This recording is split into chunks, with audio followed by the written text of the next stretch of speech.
Baik pemirsa, dan saat ini kita telah terhubung bersama dengan Kanit 1 Krimum Satreskrim Polresto Jakarta Barat, AKP Dias, dan akan berdiskusi langsung terkait pengungkapan kasus pembunuhan ibu dan anak yang terjadi di Tambora, Jakarta Barat. Selamat siang Pak Dias. Selamat siang, Mbak. Pak, ini kan sudah dilakukan rekonstruksi terhadap kasus pembunuhan ibu dan anak. Sebetulnya apa motif dari pelaku melakukan pembunuhan tersebut? Bisa dijelaskan Pak Dias?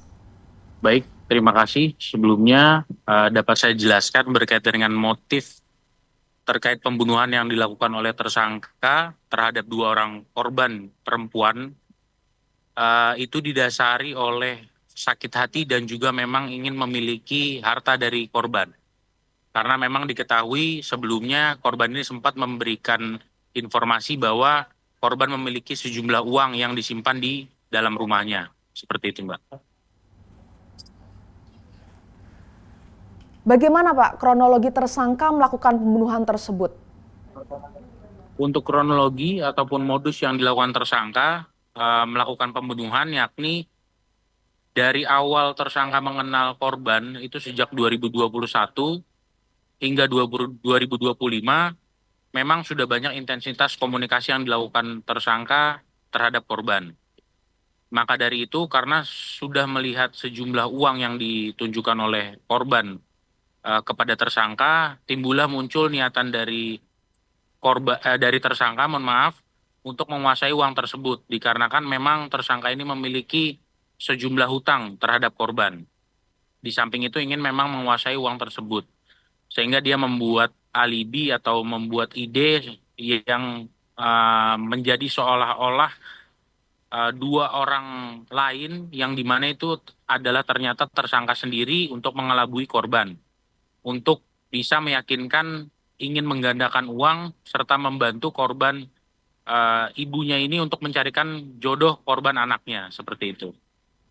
Pak Dias, jika kita melihat situasi korban ditemukan di rumah yang cukup padat penduduk begitu, apakah tidak ada tetangga yang mengetahui kejadian tersebut?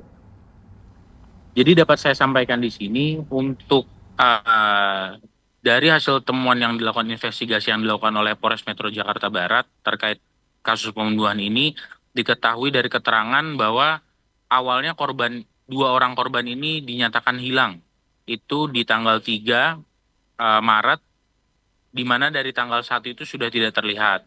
Namun berkaitan tadi disampaikan dengan situasi rumah atau kediaman ini yang tempat pemukiman padat, apakah tidak ada yang mencurigai tersebut? Sebenarnya bau menyengat itu sudah muncul, namun dikarenakan karena memang ini pemukiman padat, masyarakat banyak yang mengira ini adalah disangkanya itu sebagai bau dari bangkai hewan ataukah sampah-sampah yang memang ada di sana posisinya dekat dengan rumah korban, seperti itu, Mbak. Apakah ada hal lain yang ditemukan selama berlangsungnya proses rekonstruksi berlangsung, Pak? Bisa dijelaskan? Dari kegiatan rekonstruksi kemarin, sesuai dengan keterangan yang disampaikan para saksi, berikut juga tersangka.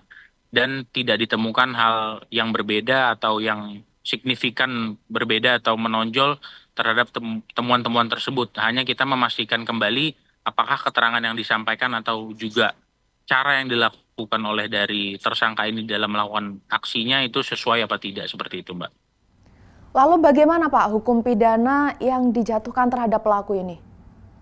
Untuk pasal yang kita sangkakan terhadap tersangka yakni pasal 340 KUHP, 339 KUHP, dan juga 338 KUHP, di mana kita uh, sangkakan di sana terkait pembunuhan berencana, lalu menguasai harta benda dari uh, korban tersebut, dan juga tindak pidana pembunuhan, di mana untuk ancaman hukumannya maksimal itu seumur hidup hingga hukuman mati, seperti itu, Mbak.